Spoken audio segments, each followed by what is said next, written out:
네, 이번엔 최마의 뒤집기 가겠습니다. IS셋 김태성 본부장과 알파경제 김종효 이사 조합으로 오늘 금요일을 뒤집어 보도록 하죠. 어서 들어오세요. 안녕하십니까. 네, 안녕하세요. 단시간 내에 시장을 뒤집을 수 있을지 일단 숨 고르기 장세 이렇게 표현합니다. 근데 이제 숨을 헐떡이는 장세인지 아니면 숨 넘어가는 장세인지 이건 뭐 판단은 지나봐야 알 수 있는 거잖아요.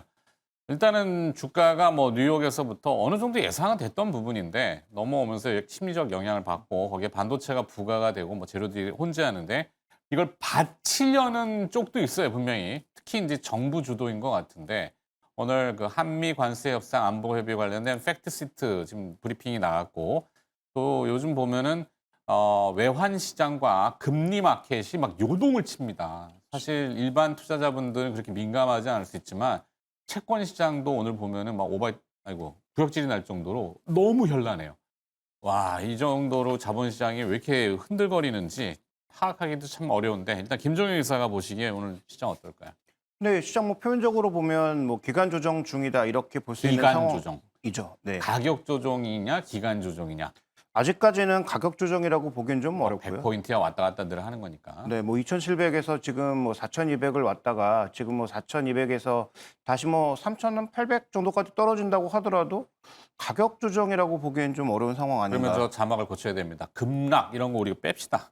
뭐 반도체 쇼크, 뭐 코스피 4,100 붕괴, 막 괜히 어감 자체가 뭔가 막 공포스럽잖아요. 네, 일단 근데 종목들이 조금 많이 빠지니까 특히 이제 반도체 중소형주 같은 경우에는 오늘 뭐 장중에 워낙 많이 올라서 오늘 빠지는 게 빠지는 것 같이 보이지도 않는데 차트만 보면. 네. 그런데 뭐 종목 수익률로 봤을 때 뭐 7, 8% 빠지는 것들도 있거든요. 그렇죠. 그러니까 일단 뭐 변동성이 좀 커지고 있는 건 사실이고 그동안 많이 올랐기 때문에 어느 정도의 변동성이 나타날 수 있다는 것도 뭐 팩트이고 거기다가 좀 더 이제 부담스러워 보이는 건 일단 외국인 매도 금액이죠. 오늘 네. 뭐 1조 2천억이 벌써 넘어가고 있으니까 11시 6분 기준에 1조 2천억. 네. 그러니까 장 끝날 때 되면 뭐 2조에 육박할지도 모르겠어요. 그래서 그러게요.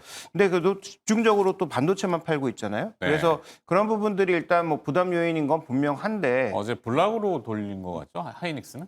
뭐 그렇습니다. 아마 추정컨대. 네, 외국인 그래서- 순매수가 어제 장막판 옵션 만기에 1조 원이 확 잡혔잖아요. 그렇죠.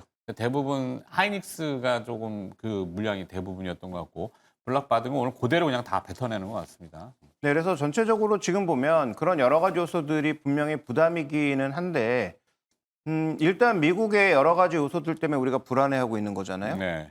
일단 AI 버블이 터질 수 있다라는 부분, 그 다음에 장기, 단기 금리가 모두 요동치는 부분, 다 부담스러운데 일단 금리는 레벨 기준으로 봤을 때는 뭐 그렇게 부담스러운 레벨은 아니고요. 첫 번째. 그다음에 두 번째로 지금 AI 버블이라고 해서 오라클의 지금 CDS가 급등하는 것이 거슬리죠. 거슬리는데 위험 수준은 분명히 아니고 그다음에 이들이 왜 이렇게 무리수를 두는가, 무리수를 두고 하면서 무엇을 하는가 살펴보면 우리나라 반도체 사는 거잖아요. 네. 그러니까 우리나라 입장에서는 그들이 무리수를 둬서 뭐 시장이 완전 팍싹 망가지면 그것도 우리한테 영향을 주겠지만 그 정도 수준이 아니라 그들이 뭐 버블을 꺼트리는 정도라고 한다면은 우리 입장에선 그들이 우리의 반도체를 오히려 더 사고 있는 국면이기 때문에 네. 너무 그렇게 크게 우려할 필요는 없다. 다만 어제 이제 그 샌디스크를 포함한 그런 플래시 종목군들도 대거 조정받은 상황이고 마이크론이라든지 여러 종목군들이 동반해서 조정받았으니까 우리 시장도 뭐 일정 부분의 조정은 뭐 피해갈 수 없을 것 같다. 뭐 일단은 이 정도로 보고 있습니다. 그렇죠. 뭐 어느 정도 예상했던 부분 범주 안에 있는 건 아직까지는 맞는 것 같고 이 반도체와 AI 결국에는 빅테크 이 하이퍼스케일러라는 또 뭐 그럴싸한 용어들 많이 쓰지만 계속 지금 투여를 해야 되잖아요. 아까 말씀하신 오라클? 네, 오라클도 그렇지만 이게 약간 외상 매출처럼 그렇게 엔비디아하고 뭐야 실제 매출이 아니라 뭐 준다고 약속은 했는 것 같은데 주가는 막 급등을 했고 그럼 결국에는 트럼프 대통령과 어제 뉴욕의 이제 큰 손들 월가의 큰 손들이 오찬 회동을 뭐 만찬한다고 하더라고요.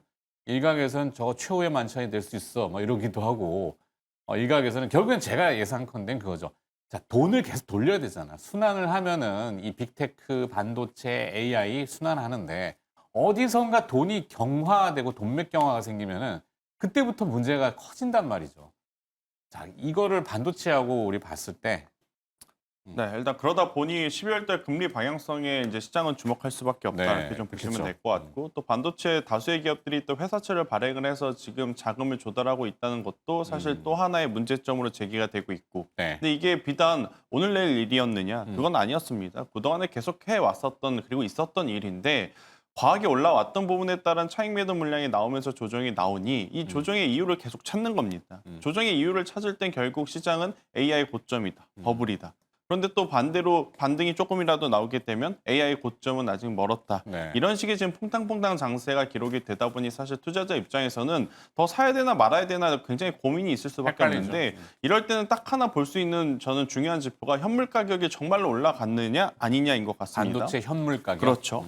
DDR4, DDR5 만약 우리가 우려한 대로 지금 수요가 없다라고 하면 가격이 떨어져야 되는 게 맞죠. 하지만 DDR4, DDR5를 포함해서 낸드 플래시까지 약 최근 2, 3주 동안의 상승률을 보면 코인처럼 혹은 금값처럼 급격하게 올라가는 모습들을 지금 보이고 있는 것은 팩트이라는 거죠. 네. 그러니까 최근에 또 키옥시와 같은 뭐 여러 가지 그리고 TSMC 실적에 대해서 바라보는 시각의 차가 지금 존재하긴 하지만 저는 반도체와 AI에 대한 수요는 지금 굉장히 높다라고 좀 보여질 수는 있을 것 같고 그러면 가격 조정 혹은 기간 조정이라고 했을 때 언제까지 우리가 이걸 지켜봐야 되느냐 이게 또 개인 투자자분들의 많은 고민 아니겠습니까? 일단 다음 주 목요일 날 엔비디아 실적 발표가 있습니다. 네. 아마 많은 투자자분들은 엔비디아 실적 발표를 전후로 해서 굉장히 이제 어떤 시각의 변화가 많아질 가능성이 높은 것 같습니다. 만약에 엔비디아가 지금 당장 실적 이야기하는 거 아닙니다. 향후의 가이던스에 대한 이야기를 하는 거죠. 지금 당장의 3분기 실적은 굉장히 잘 나올 가능성이 높죠. 근데 이제 4분기 가이던스에 대해서 약간의 보수적인 혹은 성장성에 대한 물음표가 붙게 된다면 시장은 또 한 번 요동칠 수는 있겠다. 하지만 그게 아니라면 뭐 루빈을 포함해서 HBM4에 대한 이야기들이 시장에 또 긍정적인 요인으로 작용이 된다면 오히려 지금처럼 먼저 조정을 받고 있는 게 저는 더 기회일 수 있지 않겠는가라는 좀 생각을 하고 있어서 급하게 서두를 필요는 없는 것 같고요. 그래도 이제 사고 싶었는데 그동안은 못 샀던 종목군들이 천천히 살 수 있는 영역대로 오고 있다. 이렇게 해석을 하시는 게 네. 저는 맞을 것 같아요. 저도 시장에 지금 뭐 급락, 뭐 고점 대비 보면 급락이겠지만 전체 추세 흐름을 놓고 보면 그냥 쉬어가는 정도라고 보시면 될 것 같습니다. 이게 만약 여러분들 중소형 개별주에서 나타났다면 급락으로 느낄 게 아니라 그냥 일정 부분 쉬어가는구나라고 느끼셨을 만한 파동이거든요. 그래서 너무 확대 해석하면서 걱정하실 필요는 없지 않겠는가. 그렇지만 우리가 염두에 둬야 되는 건 앞서 이제 회사채 발행이라든지 아니면 작년부터 올해 유독 ETF 그러니까 2배짜리, 3배짜리 상품들이 엄청나게 많아졌거든요. 레버리지 상품들. 네. 이 레버리지 상품들에 또 과하게 투자한 자금들이 있기 때문에 그것들이 한 차례 또 소화가 되는 그런 시간과 기간은 좀 필요하지 않겠나라는 의견 드리겠습니다. 네. 자, 반도체 메모리는 우리나라가 최대 생산국인데 예전부터 항상 궁금했던 거는 그 기준의 그 시장 참고가 북미 반도체 시장, 필라델피아 반도체 지수, 뭐 PHLX 이렇게 표현하고 아니면 대만에 있는 디램 익스체인지 DXI. 얘네 생산을 우리가 제일 많이 하는데 우리 지수는 없어요, 그죠? 김종인 기사가 하나 좀 만드시고, 네, 알파경제에서. 자, 뭐 하여튼 그 남의 거에다가 기준을 잡다 보니까 현물 가격 얘기를 하셔가지고 네, 갑자기 궁금했고. 그러면은 김종인 기사 보신 반도체 이 김태성 본부장이 얘기하는 반도체 전략, 뭐 아직 사실 예단하기는 어렵죠. 예단할 필요도 없고 전략을 어떻게 봅니까? 근데 저도 뭐 마찬가지인데요. 뭐 최근에 이제 워낙 뭐 급등하는 구간에서 쫓아가기는 솔직히 어렵잖아요. 그 다음에 이제 하이닉스도 60만 원 넘은 상태에서 뭐 삼성전자도 10만 원 넘은 상태에서 쫓아가기는 뭐 쉽지 않았을 텐데 네. 뭐 저는 조정이 하루 만에 끝날 것이다 이렇게 보기는 어려울 것 같습니다. 지금 외국인들의 매도 강도가 이번 달 들어서 진행되고 있는 것이 어제 만기를 기점으로 한번 꺾이나 했다가 오늘 다시 또 이렇게 진행되는 걸 보면 아마도 말씀드렸던 11월 달에 일정 부분의 그 북클로징으로 인한 매도는 아마도 월 내내 이어질 수도 있을 것 같아요. 그러면 어느 정도 이제 눌림목은 나타날 거라고 봐서 그동안 못 사셨던 분들이 할 수 있는 기회를 저도 주는 것이다라고 생각하고요. 다만 보유하고 계신 분들은 자신의 익절 구간을 명확하게 정해놔야 되겠죠. 어느 네. 정도 가격을 이탈하면 비중을 줄이겠다는 그 보유하신 분들의 입장은 그렇고 투자의 원칙. 네. 그다음에 신규 매수를 고민하고 계신 분들은 당장 뭐 오늘 사기보다는 뭐 다음 주 정도까지 아까 이제 언급해 주셨던 11월 19일 네. 엔비디아 실적 발표 때까지 좀 기다렸다가 아마 이제 움직이시는 게 좀 좋지 않을까. 저는 뭐 그렇게 판단하고 있고요. 소부장은 결국은 신규 투자가 나오지 않으면 좀 조정폭이 커질 수 있어서 정말로 삼성전자와 SK하이닉스가 공격적인 신규 투자를 하는가.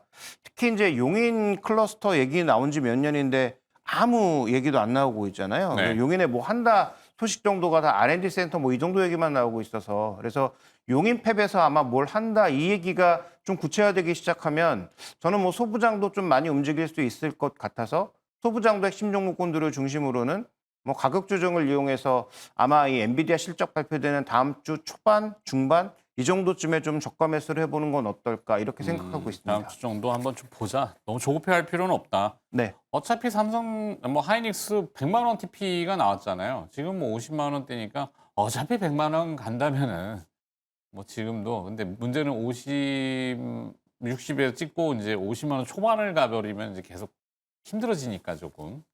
자, 근데 그 시장이라는 게 균형 밸런스 아니겠습니까? 반도체가 좀 쉰다. 그러면 그거를 받쳐주는 대안이 뭐 다른 섹터가 있다면은 뭐 지금 바이오 얘기들을 많이 하던데요. 네. 그러니까 약간 갸우뚱거리게 만드는데 예, 어떻게 생각하세요?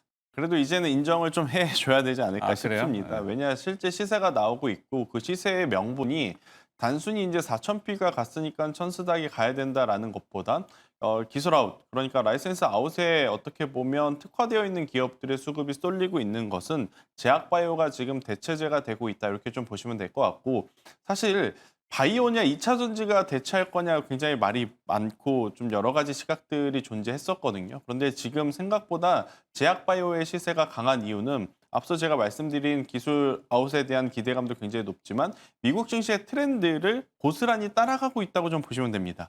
미국에서도 지금 기술주들이 빠지니까 덩달아 일라이리를 포함해서 에브비, 뭐 존슨앤존슨과 같은 기업들의 주가가 상대적으로 지금 강한 아웃퍼폼하는 모습을 보이고 있거든요. 그러다 보니까 오늘 같은 날에도 지금 제약바이오 쪽 대표적으로 뭐 유한양액이라든지 아니면 셀트리온이라든지 이런 쪽으로 이제 수급이 돌고 있는 상황이라 저는 제약바이오 쪽을 보시는 것도 굉장히 좋은 선택지가 될 수 있다.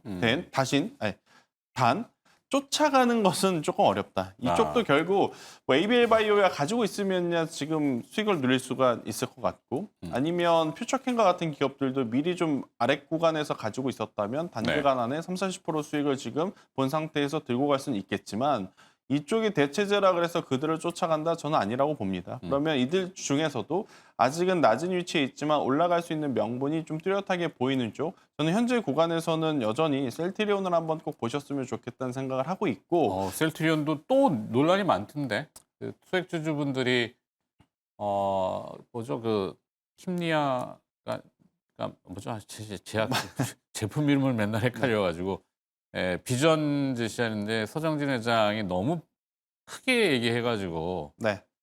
말들이 있던데 괜찮을까요? 우선은 지금 현재 본업, 그러니까 유럽에서 팔리고 있는 세 가지 제품, 램시마, 오즈마, 트룩시마 이쪽에 대해서는 굉장히 높은 판매고를 좀 올리고 있어서 네. 이들이 지금 어떻게 보면 캐시카우 역할을 잘하고 있는 상태에서의 주가는 저는 굉장히 낮은 위치에 있다. 그렇게 좀 보시면 될 것 같고요. 그리고 이제 짐펜트라 임상 파이프 라인 쪽으로 본다면 GI 이노베이션이라는 기업이 있습니다. 이쪽은 이제 면역 항암제 쪽 시장인데 최근에 이제 일본 다케다 쪽에서 그러니까 중국의 이노반트라고 하는 회사에 우리나라 돈으로 치면 거의 한 15조에 가까운 돈을 투자를 했거든요. 그러니까 일본에서 중국으로 제약바이오 투자한 금액 중에 역대 최대 규모의 투자라고 합니다. 그런데 그 중국 기업이 무엇을 하느냐? 면역 항암제 시장에서 지금 두각을 나타내는 기업인데 그들을 못지않게 데이터가 좋은 쪽은 우리나라에서는 GI 이노베이션이기 때문에 이쪽은 또 들어올랐습니다. 그래서 이런 쪽을 바라서 보시고 추적하시는 게 지금은 맞다. ABL 바이오 좋은 거 다 압니다. 그런데 현재 구간에서 사면 조금만 흔들려도 반도체 고점에서 한 거랑 뭐가 달라지겠습니까? 그래서 이쪽보다는 조금 낮은 위치에서 출발하고 있는 쪽에 기술력 가지고 있는 기업에 집중해보자라는 의견 드려보도록 하겠습니다. 네, 알겠습니다. 그다음에 이제 두 번째 오늘 또 주제가 쇼핑 시즌 접어드는 연말에 항상 뭐 매해년마다 반복되긴 합니다만 일단 중국의 광분제부터 시작을 했는데 광분제 반응이 별로 안 좋아요. 그쪽에서도 아마 그 IT가 이제 많이 발달하다 보니까 AI 커머스가 등장을 한 것 같은데, 뭔가 가장 싼 품목을 찾아주는 게 이게 나만의 AI가 아니라 모두 다 같이 가지고 있는 AI잖아요. 그러다 보니까 사람들이 막 피곤하다, 피로도를 많이 노출해서 쇼핑이 오히려 더뎌지는 거, 그리고 또 실제 저 데이터를 믿을 수 있어? 라고 하는 의구심들이 많이 있는 것 같은데, 이 쇼핑의 계절이 왔다는데 어떻게 봐야 됩니까? 근데 이게 쇼핑 때문이 아니고 실제로 이제 저번에 한번 말씀드릴 때 이제 신세계 뭐 이런 종목군들을 말씀드렸는데 신세계가 좀 올라가는 거 쇼핑 시즌 때문에 올라가는 건 아니죠. 명품 판매가 잘 되고 있고 외국인들이 들어오면서 점포당 매출이 올라가면서 지금 주가가 올라가고 있고요. 그다음에 오늘 화학주들 어제부터 이제 화학주들 움직이는 거 보면 소외주들도 조금씩 움직이고 있는 거거든요. 네. 그다음에 제약바이오도 지금 그 가장 핫한 종목군들 선두에 서 있는 종목군들은 뭐 아주 화려하지만 그 화려하지 않은 종목군들 중에 아까 이제 뭐 전문가도 언급하셨는데 뭐 유한양행이라든지 네. 이런 종목군들로도 뭔가 약간 순환매가 돌고 있는 그런 국면이잖아요. 그래서 화학업종도 그렇고 오늘 또 소비주를 하나 말씀드려야 되는 건 최근에 이제 알게 모르게 계속 올라오고 있는 게 영어무역과 한세실업이라는 거죠. 네. 이게 뭐 잘 팔리는지는 솔직히 저는 의문스럽긴 한데 환율로 인한 효과가 일단 제일 커 보이고 그다음에 이제 미국의 소비 시즌이라고 하는 게 어쨌든 그래도 가격싼 제품들의 일정 부분의 판매는 나타날 것으로 보이니까 이런 거 몇몇 개가 움직이는 것뿐이지 이게 뭐 메인이 될 가능성도 없고 뭐 상승의 지속성이 이어질 가능성도 낮죠. 근데 어쨌든 시장이 이렇게 뭔가 조금 숨을 죽일 때 특히 주소주라고 하는 종목군들이 숨을 죽일 때는 무언가 대안을 찾아 나가는 그런 전략으로 나갈 수밖에 없는 게 두 가지. 일단 기관들이 적극적으로 사고 있는 배당주. 최근 들어서 뭐 제일기획이라든지 KB금융이라든지 이런 것도 굉장히 견조하잖아요. 네. 외국인들 던져도 기관들이 배이상사면서 끌어올리고 있는 모습이 보이고요. 소비주도 저는 그런 이 가외 상황에서 나타나고 있는 하나의 현상으로 좀 이해하고 있습니다. 그래서 뭐 주목해 볼 만한 포인트라든지 주력으로 가야 될 종목군들은 아니지만 시장이 좀 이렇게 흔들릴 때는 그동안 안 움직였던 뭐 석유화학 쪽이라든지 아니면 뭐 소비주 뭐 이런 종목군들이 일정 부분 더 움직일 개연성 정도가 있다 정도로 보시는 게 좋을 것 같습니다. 네. 자, 김태성 본부장은 네. 어떨까요? 저도 마찬가지입니다. 소비? 약간 유통? 올해 유독 끌리지 않는 것 같아요. 끌리지 않는다는 건 매력이 떨어진다? 그렇죠. 그러니까 요 근래에 광문제라고 하는 키워드의 그동안의 역사적으로 패턴은 화장품 쪽에 우리가 집중을 했지 않습니까? 근데 네. 화장품이 예전 같지 않죠. 그러게요. 실적에 대한 이번에는 배신감. 초코맛 과자를 못 받았어요. 네.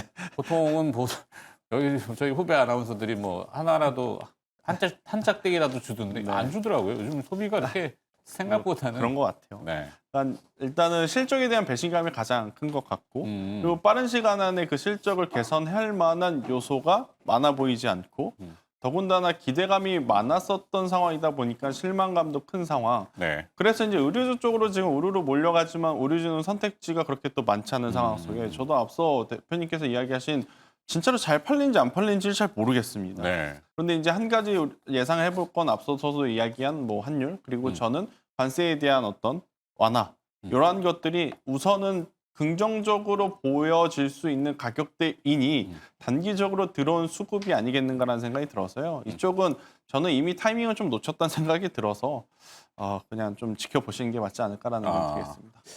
네, 별로 이렇게 썩 매력적으로 다가오진 않는군요. 그럼 그렇게 마무리하고 지금 급하게 쫙 움직이는 기업들이 있어서 근데 조선업이 지금 조금 들썩거려요. 아무래도 핵잠이라고 하는 거 우리나라에서 건조를 하기로 이재명 대통령은 브리핑을 하신 것 같은데 HD 현대중공업, HD 한국조선해양 약간 움직이는데 이거 어떻게 파악합니까? 그거보다도 일단 뭐 제가 보기에 잠수함은 뭐 허가돼서 우리나라에서 만든다고 하지만 이거야말로 정말 먼 얘기니까. 그다음에 뭐 다 아시는 것처럼 잠수함 만드는 것도 중요한데 만들고 나서 이 핵 연료를 20%짜리 받는지 아니면 아주 고농도로 받는지가 굉장히 중요합니다. 20%짜리로 받으면 이거 중간에 잠수함 한번 잘라야 되거든요. 네. 왜냐하면 전부 다 드러내고 새로 다 원자로 바꿔야 되니까.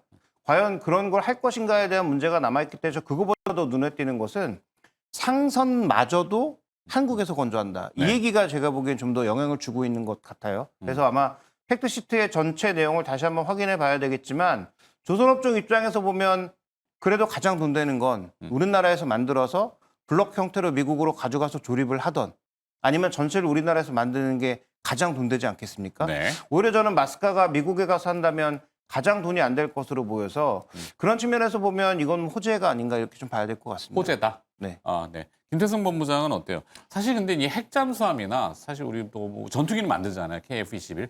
그 안에 들어가는 거 미사일이 없다. 미사일 다 수입해 오잖아요. 핵잠도 만들어서 그럼 껍데기만 돌아다닐 거예요? 고속으로 가서 몸으로 받을 수는 없잖아요. 그 안에 엘맹이에 대한 거는 차후적인 부분이긴 한데 이런 뭐 방산의 어떤 개념에 대해서 조금 저도 긍정적으로 봅니다. 네. 그런데 투자자분들이 생각하시는 올해 상반기에 보여줬던 속도가 그대로 재현이 될 것인가? 그거는 현실적으로 불가하다라는 거죠. 왜냐 뭐 수십 척을 한 번에 건조를 할 수 있는 것도 제작을 할 수 있는 것도 아닌 상황이다 그렇죠. 보니까 현실적인 어떤 주가의 퍼포먼스에 대한 속도는 욕심을 좀 내려놓았을 때 저는 분할 매수하고 장기적으로 투자를 한다면 좋은 결과가 있겠지만 올해 상반기를 생각해서 슈퍼사이클에 여기에 핵잠까지 우리가 한다? 그러면 더 가야 된다. 이런 생각은 다소 좀 위험스러울 수 있지 않겠나라는 의견 근데 드려보도록 레퍼런스 하겠고요. 기준을 잡으면 캐나다 핵잠 뭐 수주 얘기도 있고 뭐 호주 쪽도 뭐 약간 컨택이 있는 것 같고 뭐 이런 거는 부가적으로 할 수 있는 것들 근데 호주는 제가 알기로는 미국에서 핵잠을 뭐 만들어서? 대여하는 형태 뭐 대여하는 이렇게 형태. 하기로 했고 네. 캐나다는 지금 독일이랑 경쟁 중인 거잖아요. 우리나라 수주할 때 네, 그 독일이랑 우리나라 회사랑 경쟁 중인 상황이라서 뭐 결과를 좀 봐야 되겠지만 저는 어쨌든 여기서 핵심은 하나오션이 굉장히 적극적으로 필리조선소도 사고 했는데 네. 만약에 우리나라에서 만들게 되면 필리조선소는 어떻게 되는 것인지에 대한 판단도 좀 해야 될 것 같고 그렇죠. 그래서 가장 보수적으로 미국에 가야 되나 이런 뉘앙스를 풍겼던 HD 현대그룹이 가장 지금 좀 뭔가 주목을 받고 있는 게 아닌가 이렇게 좀 보여집니다. 알겠습니다. 아, 더 듣고 싶은데 또 시간이 다 되어버렸네요. 네, 오늘은 여기까지 하도록 해야 될 것 같네요. 시장이 조금 무거워서 큰 그림들을 좀 얘기 나눠봤고요. 알파경제 김종효 이사와 그다음에 ISS의 김태성 본부장과 함께 했습니다. 두 분 고맙습니다.